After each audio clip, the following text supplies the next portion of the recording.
Assalamu alaikum. A very good morning to all of you. Welcome to TKS online class. I am Ma'am Simra from TKS Senior Campus.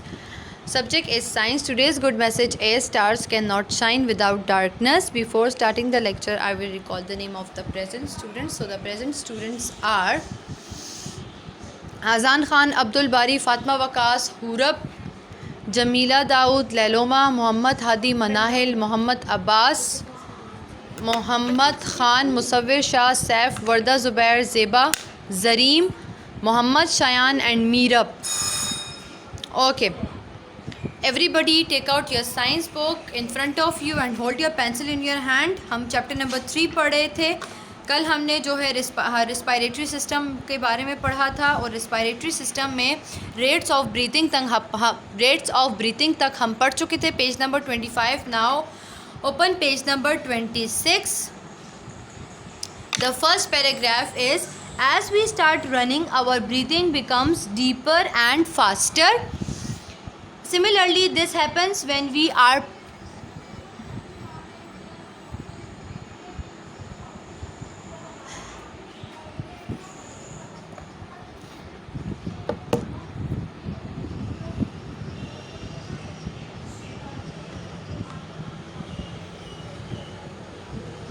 Jamila बच्चे आप क्या कहना चाह रही हैं?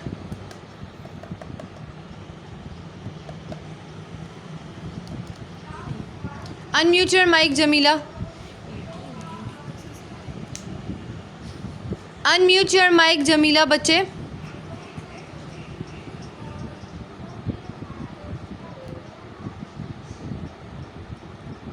आपने कुछ पूछना है जमीला?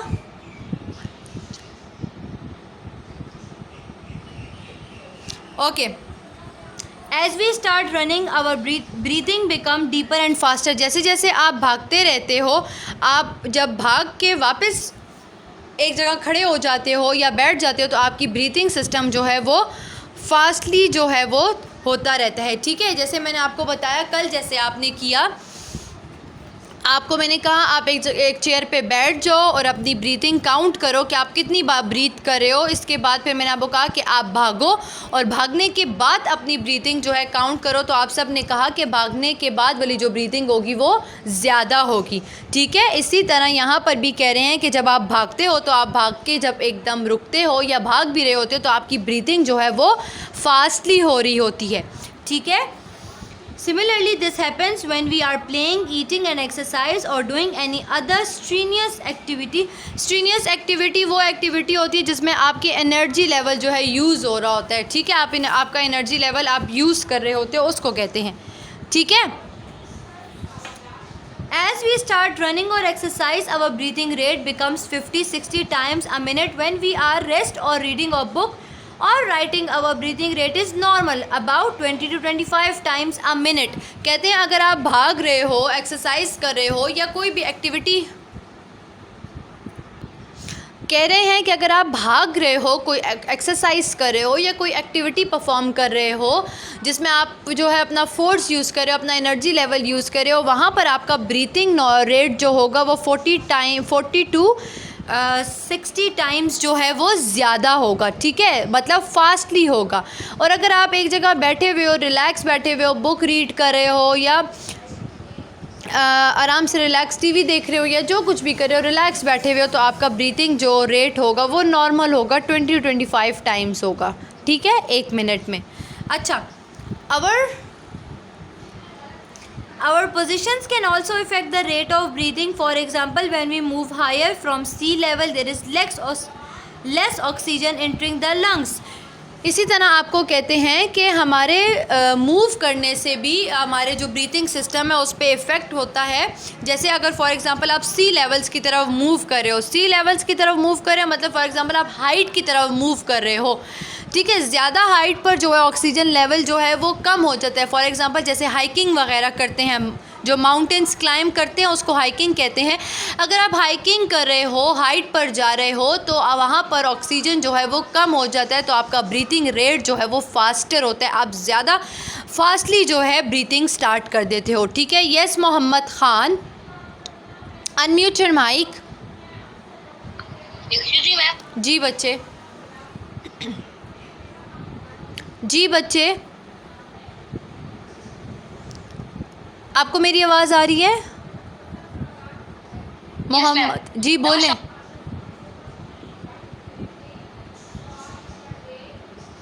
जी मोहम्मद। मैम ये ऑक्सीजन एंट्रिंग का मतलब क्या है? ऑक्सीजन एंटरिंग का मतलब ऑक्सीजन आपकी बॉडी के अंदर जा रही है, ठीक है।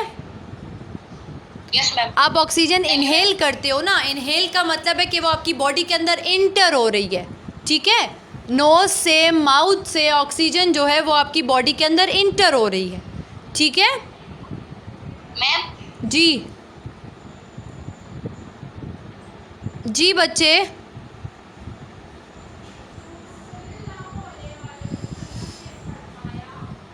अच्छा। Therefore, our lungs need to work faster as we move higher and higher. Air sacs shrink and contract, and we feel we cannot breathe at all. बच्चे, आपको छुट्टी की पड़ी हुई है जमीला। आप अपने टॉपिक पे जो है, जो मैं लेक्चर दे रही हूँ उस पे फोकस करें, क्लास हो रही है। कहते हैं जब आप ज़्यादा हाइट पर जाते हो, आप ज़्यादा फॉर एग्ज़ाम्पल आप हाइकिंग कर रहे हो, माउंटेन क्लाइंब कर रहे हो, जितनी ज़्यादा से ज़्यादा आप हाइट पर जाते रहोगे उतना ऑक्सीजन का जो लेवल है वो कम होता जाएगा। आपके जो एयर सैक्स हैं जिनको एल्वुलाई कहते हैं वो श्रिंक हो जाएंगे। लंग्स में जो है प्रॉपरली ऑक्सीजन ना जाने की वजह से तो आप ज़्यादा से ज़्यादा ब्रीथ करोगे, फास्टली ब्रीथिंग आप स्टार्ट कर दोगे। अब disorder of respiratory system, disorder मतलब क्या नुकसान होते हैं रिस्पायरेटरी सिस्टम में, कौन कौन से जो हैं डिजीज़ आ सकती हैं, कौन कौन से डिसऑर्डर्स आ सकते हैं। If we live in an area where there is dust, अगर हम ऐसी जगह पे रहते हैं जहाँ पर डस्ट है। Air contains pollutant, pollutants dust particles को कहते हैं। पोल्यूटेंट्स को अंडरलाइन करके लिख लें, dust particles.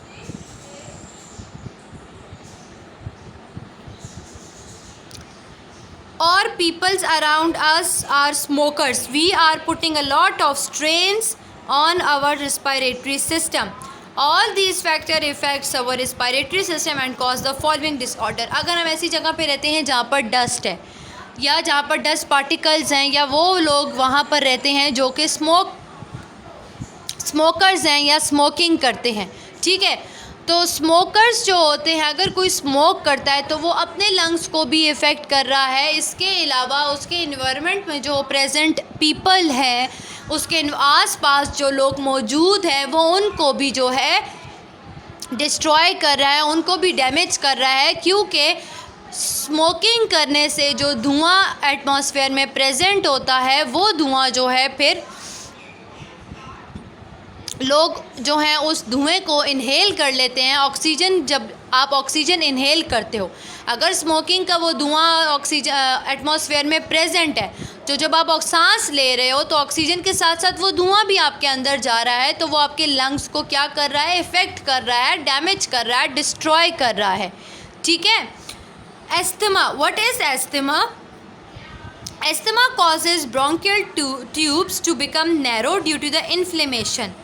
The following are the symptoms of asthma. Asthma के सांस के प्रॉब्लम को कहते हैं। जिन लोगों को अस्थमा होता है उनको सांस की प्रॉब्लम होती है, वो प्रॉपरली ब्रीथ नहीं कर सकते। क्यों ब्रीथ नहीं कर सकते? उनका जो ब्रोंकियल ट्यूब्स होता है वो नैरो हो जाता है। नैरो मतलब पतला हो जाता है, श्रिंक हो जाता है, छोटा हो जाता है। किसकी वजह से? इन्फ्लेमेशन। इन्फ्लेमेशन मतलब धुएं की वजह से। किस तरह के धुएं की वजह से? स्मोकिंग की वजह से। जो स्मोकर्स होते हैं उनको अस्थमा होता है। इसके अलावा भी लोगों को अस्थमा होता है। उनको अस्थमा इस तरह होता है, या तो डस्ट पार्टिकल्स की वजह से जो है उनका जो रिस्पायरेटरी सिस्टम है वो इफ़ेक्ट हो गया है, ठीक है, तो वो उनको क्या होगा, सांस लेने में प्रॉब्लम होगा। अब इसके सिम्टम्स क्या होते हैं? डिफ़िकल्टी इन ब्रीथिंग, सांस लेने में मसला होता है। ड्राई कफ, खुश्क खांसी होती है। वीजिंग और चेस्ट पेन। चेस्ट पेन होता है, ठीक है, चेस्ट में दर्द होता है। मोहम्मद ख़ान, आप बिल्कुल सीरियस नहीं हो, आप नेल बाइटिंग कर रहे हो, ठीक है। ये किसको इशारे कर रहे हैं आप? मोहम्मद ख़ान, आप लेक्चर सुन रहे हैं? आप लेक्चर सुन रहे हैं मोहम्मद? आप नेल बाइटिंग कर रहे हो, इधर उधर देख रहे हो, आप क्लास ले रहे हो या नहीं? मजाक चल रहा है। Be attentive, okay. अगर आप क्लास लेने में इंटरेस्ट नहीं हो तो आपको बैठने की भी ज़रूरत नहीं है। मैं आपको कह रही हूँ अटेंटिव बैठें, बुक की तरफ देखें। आपके हाथ में ना पेंसिल है ना कुछ है। आपको समझ आ रही है अभी तक जो मैंने पढ़ाया है? Be attentive during class, you should be attentive and listen to me carefully.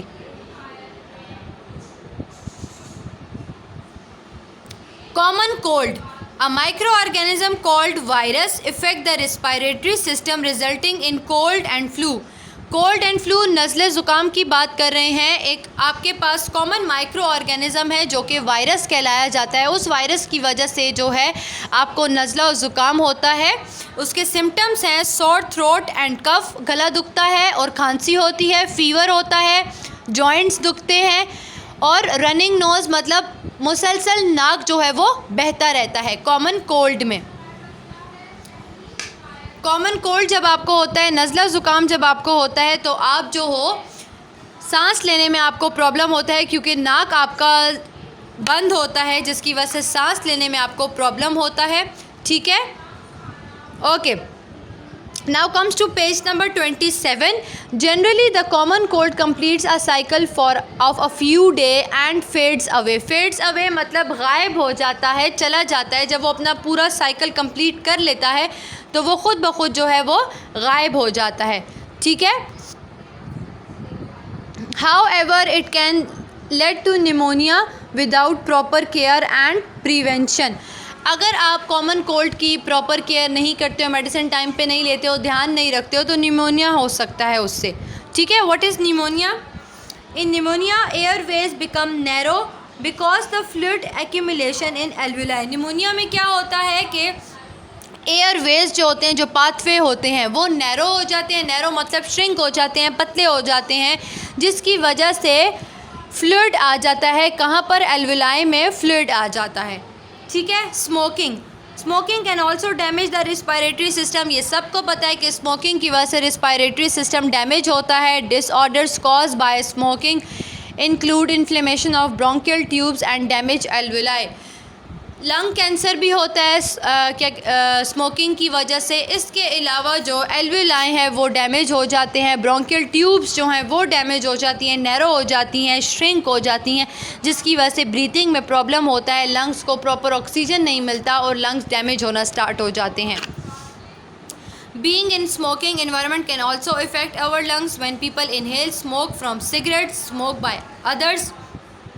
It is called passive smoking. Remember, smoking is not only harmful to smoker but also people around them. अब जैसे मैंने आपको पहले ही समझाया कि smokers जो होते हैं वो ख़ुद को डैमेज नहीं कर रहे होते, वो साथ साथ उनके इर्द गिर्द जो लोग मौजूद होते हैं वो उनको भी डैमेज कर रहे होते हैं। किस तरह? सिगरेट का धुआं जो होता है वो उनके अंदर भी जा रहा होता है और वो उस धुएँ को एनवायरनमेंट में भी जो है शामिल कर रहे होते हैं। उस एनवायरनमेंट में प्रेजेंट वो धुआं ऑक्सीजन के ज़रिए आपकी बॉडी के अंदर चला जाता है, जिसको पैसिव स्मोकिंग कहते हैं, जो आप ख़ुद नहीं कर रहे होते लेकिन ऑक्सीजन इनहेल करने की वजह से एनवायरनमेंट में प्रेजेंट धुआं भी आप इनहेल कर लेते हो, जो आपके अंदर चला जाता है और आपको नुकसान पहुंचाता है। तो स्मोकर सिर्फ ख़ुद को नुकसान नहीं पहुंचा रहे होते, वो एनवायरनमेंट में प्रेजेंट लोगों को भी नुकसान पहुंचा रहे होते हैं। अब किस तरह से हम अपने रिस्पायरेटरी सिस्टम को हेल्दी रख सकते हैं? Ways to keep respiratory system healthy: exercise daily, avoid smoking, wash hand frequently to avoid flu. आप स्मोकिंग ना करो, अवॉइड करो स्मोकिंग को, डेली एक्सरसाइज करो और अपने हाथ जो हैं वो कॉन्टीन्यूसली धोते रहो ताकि आपके अंदर वायरस ना जाए, आपको फ्लू ना हो। ठीक है। ये 3 तरीके हैं रिस्पायरेटरी सिस्टम को हेल्दी रखने के लिए। ठीक है। अगर आपका कोई क्वेश्चन है related to the respiratory system, आज जितना भी पढ़ा है उससे रिलेटेड कोई क्वेश्चन है तो you can ask, otherwise circulatory system हम कल पढ़ेंगे।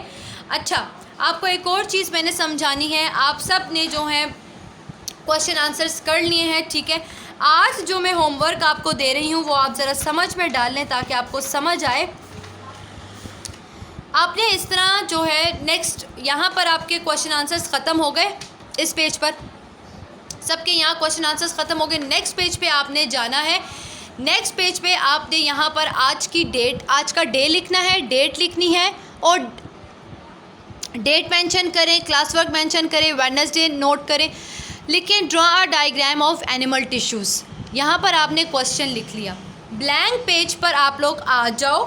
ब्लैंक पेज पे इसी तरह मार्जिन लाइंस ड्रॉ करनी है, डेट एंड डे मेंशन करना है। इस ब्लैंक पेज पे आपने एनिमल टिश्यूज़ की डायग्राम बनानी है जो कि है पेज नंबर 9 पे।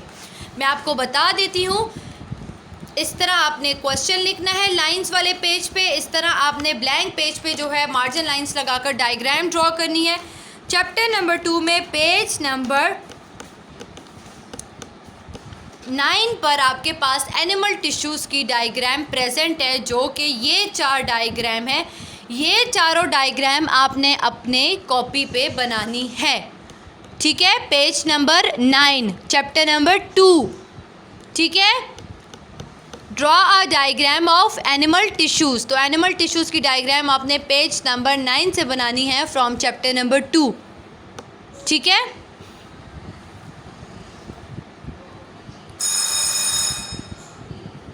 जी अब्दुल बारी, अनम्यूट योर माइक। मैम अस्सलाम वालेकुम। वालेकुम अस्सलाम। जी मैम यहाँ में डायग्राम्स में कलर करेंगे? नहीं, कलर नहीं करना। आपने करना चाहते हैं तो कर लें, अगर नहीं करना चाहते तो मत करें, आपकी मर्ज़ी है, ठीक है, लेकिन नीट बनानी है। This is all about the today's lecture. Thank you, take care, अल्लाह हाफिज़।